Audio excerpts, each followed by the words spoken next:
Well, again, ladies and gentlemen, Betsy Small, and welcome to The Missing Piece. Thank you, Will. Well, again, Betsy, it's such an honor to have you on the show. As I mentioned before, when we pay closer attention to the geopolitical games, Sierra Leone is one of the countries that I would say doesn't normally get a lot of attention. But I do want to emphasize, just because it's not on the news headline, it doesn't mean that we should ignore or overlook the presence of the country. So let's get started with a question. Your book is rather fascinating. By the way, I'm not done yet. I'm still in the process of reading the book. And the more I read about it and the more questions I start to come up. Like, for example, the book's entitled Before, a phrase that constantly echoes throughout this book. So, Betsy, from your perspective, can you explain the meaning of the title and also how does that relate to Sierra Leone, and both personally and historically, your thoughts? Thanks for that wonderful question. So before for me is the before who I was before as an American, as a 21-year-old recent college graduate when I joined the Peace Corps to go to Sierra Leone. I was, it changed me. So the before me, and then the Sierra Leone 4 years before the so-called Blood Diamond War broke out, felt like a different Sierra Leone than what I returned to, at least initially. And so it echoes in that way. But literally, in the Creole language, the lingua franca that unites the 12 different ethnic groups in the country, or some say 17 ethnic groups in the country, the repetition of a word like small, small, or big, big. So repeating the word twice. So before literally could mean a long time ago. So I just meant it as a play on words, a lyrical way to think about the country in the way that Sierra Leoneans also would regard themselves. So before the war, before Ebola, a long time ago. And it was a long time ago. I went to Sierra Leone in 1984. So Reagan had just been reelected as president in the U.S. And and the Peace Corps was waning. It wasn't the movement that and didn't conjure the excitement that it did in the early 60s. So when President Kennedy announced Peace Corps establishment, and that happened, by the way, at the University of Michigan, where the book is published. Well, I mean, again, Betsy, when we talk about Sierra Leone, of course, we're looking at the continent of Africa. Again, I would say as a journalist that I was fortunate to travel to multiple countries in Africa. Okay. I mean, again, not Sierra Leone, but for example, the well-knowns like Tanzania, Rwanda, and also South Africa. I mean, again, but we always say the stories tend to be more authentic that when we embrace the changes, or when we have this open mind, open heart to the changes or to the people and the culture. But again, no country is perfect. That again, we're looking at this unpredictability of the world today. So that's why I would say when I dive into your book and we talk about the Sierra Leone, that kind of lead into our second question. It's on your returning with your daughter, and one of the most moving sections of our book, it described your return in 2013 with your 15-year-old daughter, Lily, and you wrote about the moment that you two argue over what she would wear to meet the village.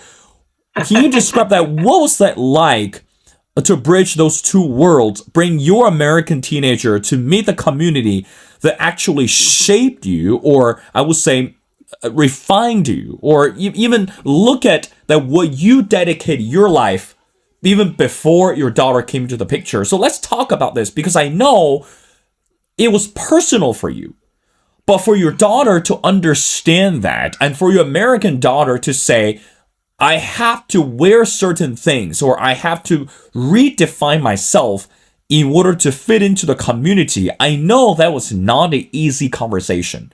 So can you tell us a little bit more about that story and why do you think that was, at least from me as a reader perspective, it was rather emotional because I know I could relate to that when I travel internationally and I also had that struggle about what to wear, what to say, and how to present myself. Go ahead, Betsy. Oh, what a beautiful and insightful question. Thank you. I would say that so much of the book is about the tension between the old way of doing things, Mm, according to the ancestors, the elders, and the imposition of the modern world and the new way of doing things. And I think all societies and each generation grapples with that question anew. For me, with Lily, just to set the stage, she wanted to wear pants. She had a mm, favorite pair of pants that she always wore with her Converse sneakers, and she wanted to wear those pants. And I remembered as a young Peace Corps volunteer learning that we women should, even those of us who were agriculture volunteers, which I was, helping grow rice in the country, in the village, that we would have to wear dresses after work mm, and skirts and and so and that was a way to be presentable among the villagers. And so it was just lodged in my mind, like, Lily, we're going to meet an elder and a respected old friend, and I want you to make sure, there's a Creole proverb, if you de some sai, wait and they walk upon three tick, Yusuf for walk upon three tick. I'm sure I'm mm, not saying it as well as a Sierra Leonean would. But if you're somewhere where they walk on three sticks, you walk on three sticks. When in Rome, do as the Romans. So I felt like it was a courtesy that we owed them. And I was returning to pay my respects. And I knew after the war, no matter what kind of gift I would give them monetarily, to return with my daughter and make us whole again and to show that I cared and remembered them and passed on the story of our relationship to another generation. It completed a circle for me. And for Lily, it was like, Mom, why would you want, why are you trying to control me? Why, mm, and as a 15-year-old girl, it was a fair request. And of course, the difference is something that I know I would know from not just Sierra Leone, but also my own family of how you regard, your elders. So it was a teachable moment for both of us. And in the end, she agreed to wear the dress. mm. And in the end, she agreed it wasn't so bad. But it absolutely, it was an awkward moment of wanting to both, my poor child has come all this way, and she's excited and she sees no barriers to the day ahead, and then I throw this barrier in front of her, and in front of myself. And ultimately, would it have mattered? Maybe not. But I included that in the book. And the book is both memoir and ethnography. Mm. The memoir part was, if I'm going to tell the story about Sierra Leone, it's really important that I also tell where I'm from. I don't think Sierra Leoneans get to know, I mean, who we are as volunteers. And I think a lot of volunteers do write books about the experience, but we don't know their own family story and how they struggle. So showing that vulnerability of the intergenerational tension was as important to me, and writing the story, and, emotionally honest, as much as, they're also dealing with those intergenerational tensions. So, Well, excuse me. I mean, again, Betsy, I could totally relate to that. I know that when I travel with my children, even though they're still young, but when I ask them to wear certain things or to watch their manners, especially we're looking at the country, for example, Egypt, or we'll look at the countries in the Middle East, and when we travel, I do want to remind them about what to do or what to say before getting to the places. And of course, those are reasonable arguments from children, right? Because they are not familiar with the local culture and they were not born and raised in a certain setting or environment. And so that's why when we have disputes or disagreement, that it's rational. It makes sense. But I would say the beginning part was always difficult. But when they came around and when they start to realize the reasons and the logistics or the logics behind it, I would say all problems were solved. And again, no one was making a big deal. And I mean, that was just, I would say that's part of. That's wonderful. Well, I mean, that's the way, Betsy, you think about this. That's why I'm saying, going back to the book, it's really about the word authenticity. It's your real life experiences that you brought upon your daughter. And then now she did nothing wrong, but she was just being a teenager. She asked the question, which was reasonable and rational, simply because she was not there yet. But she was willing to step out her comfort zone and to understand and appreciate. So I thought that was really good story. Now let's move on to the conversation. I just want to add this one Yes, thing, please. though, which is, you do all this preparation before you go. You think of every contingency, and you've done all this discussion about, where she's going, what it's going to be like, how we're going to get around the country. I mean, every single, what medicine we're going to take, what food we're going to eat, Yes. who the people are, pictures of everyone. And then the one thing you didn't even think of course, has to come up. Right. So. Betsy, let's talk about going back to your experiences in the Peace Corps. Again, you mentioned that in the story in the early 1980s. Now, Sierra Leone was undergoing tremendous political change. And again, this is something that not only that I read through your book, but also I did a bit research on my own as well regarding political corruption, or what we call the governmental corruption, and was devastating. And you wrote about the conversations with teachers and chiefs and the farmers who expressed their loyalty to the leaders, and also the struggles that they faced.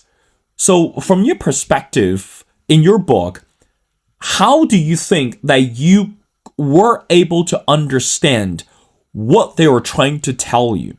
Because again, what we say, people are the product of the environment.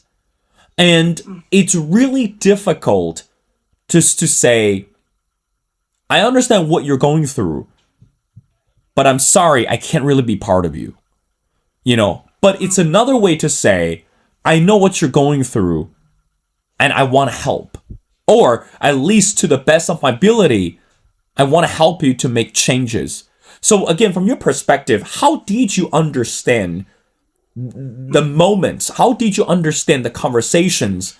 Even though I will say you are not, air quote, part of them, but you are there, be present, if that makes sense. Oh, it makes lots of sense. Thank you for this question. What is the role of the stranger? It comes to mind. Sierra Leoneans invited me into their community. They gave me a nice place to live relative to most of the village. I had a cement floor, I had cement walls, I had a metal roof. They brought me food. I cooked with them. I shared every aspect of life for almost 3 years with Sierra Leoneans. And it took the notion of welcoming strangers to a new level. And I think that you share your hearts, your hopes, your dreams. And I wasn't an expert, and I'm still not, having written this book and read it. I'm not an expert on the geopolitics there, although I researched carefully to fill in what people told me when I lived there and what I could learn later after the conflict, the 11-year so-called Blood Diamond War. And I think that in our conversations about the future and hopes for the future, living on the edge of the Diamond District 4 years before the outbreak of a really unimaginably horrific civil conflict. We watched the exchange rate go from 2.1 leones to the dollar or 2.7 leones to the dollar when I arrived, to 54 leones to the dollar when I left, to almost 150 leones to the dollar at the time the war broke out. That's a downward turn of an economy.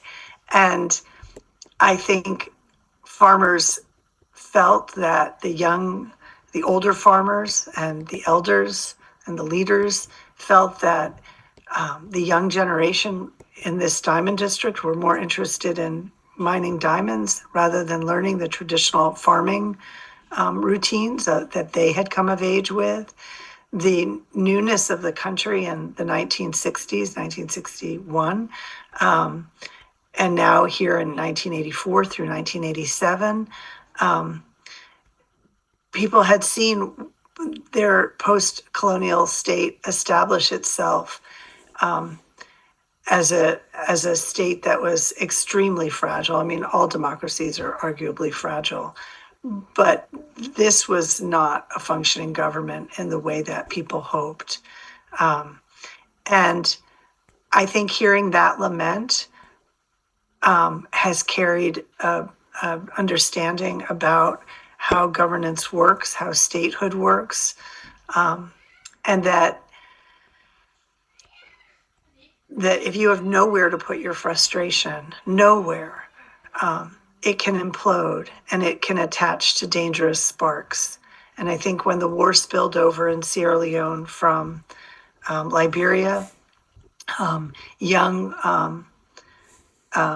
Sierra Leoneans who had attended Gaddafi's training camps in Libya and learned, Pan-African revolutionary mindset and strategies. It was easy for young people to attach to those ideas, even if those ideas weren't the long-term fuel for the war. I think the way that young people got caught up in the violence to begin with, had some legitimate frustration. The fact that Sierra Leone doesn't manufacture guns, the fact that guns could be swapped for weapons that fueled the war. I mean, guns could be swapped for diamonds that fueled the war. Is a really tragic story of how the global economy can work. The fact that the Kimberley process for conflict-free diamonds, which would certify a diamond guaranteeing that it wasn't part of any war, and yet you can't tell where a diamond is sourced from. So it ended up being a marketing campaign that actually made the sale of diamonds more prolific, and well-meaning consumers really couldn't understand the origins of that diamond, even though it's also true that having a certification process, the Kimberley process for conflict-free diamonds, is a good idea. I mean, that alone is not the problem. It's just really hard to regulate the industry. So I think Sierra Leoneans at that time, pre-internet,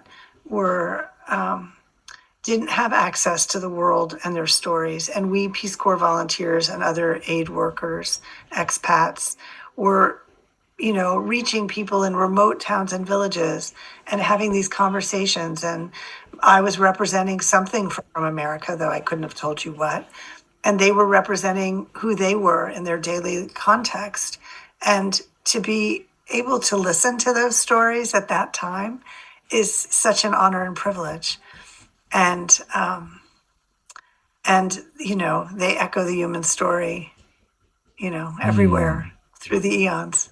How much power does a citizen get to have, and should they have it, and why, and what are you entitled to hope for in your lifetime, and what do you want your children to have in their lifetime? I mean, everyone asks that question. Well, Betsy, I have two more questions before letting you go. Now, again, I want to go back to this amazing book. You mentioned about the word democracy. I mean, I think this is something that everyone seems to be so much interested in this topic today. Again, Mhm. your book, it's not a, I want to be careful, it's not a reference to political science, but it's a genuine stories, or it's a genuine collection of the personal memories, of the personal stories. But I still want to ask, fast forward to what's happening today, regardless in the States, regardless wherever we're looking at right now. Right. Betsy, from your perspective, do you think that democracy it's rather fragile today? Again, I know this is a big question, but again, from It's your a great perspective, question. this is a Yeah. $1 million question. I believe if I ask that question to any political scientist, they will say, how much time do you have? Because this is a $1 million question. But again, Bessie, from your perspective, do you think that today democracy it's rather fragile when we look at the uncertainty, especially you reflect upon what you had gone through all those years? What would you say to that? So, when I wrote this book, I began wanting to tell stories to my kids Mm, about where I'd been and just a chapter of my life and, and preserve it. And I wanted to return those stories to the village. When I lived there, the people would say, when you left, you go forget we. I'd mm, say, oh, when you leave, you will forget us. mm, No, I won't forget you. And I feel like the world's um, didn't so much care about what was happening in Sierra Leone. And because I lived there, I cared. I'd met the people, they were my friends, right? And in the process of writing down those stories and figuring out how to do it, I got, one question leads to another, leads to another. And when my book was peer reviewed by two Sierra Leonean scholars, one, Fode Bati, said, this book is a ethnography that preserves the memory of this place pre-war. And I found that to be an incredible compliment and an incredible honor. mm, I didn't know I was doing that, but to combine memoir with ethnography, and then part two, for this book to be part of the Law, Violence, and Meaning series at Michigan Press, is a political science mm, reference, right? So it wound up in a political science category. And I think that the questions that were raised, not because I was trying to make a political science argument and entertain what is the meaning of democracy, but in really telling the truth and mining the value of each story. And each chapter is really some kind of ethical dilemma mm, between the old way of doing things and the new way of doing things, mm, which is to say the modern political economy, the modern political thought structure versus the old traditional ways of knowing the world. mm, One easy example is thinking in whole mm, instead of parts, mm, um, thinking seasonally instead of with a clock. I mean, mm, really basic things that separate the modern world from the pre modern world.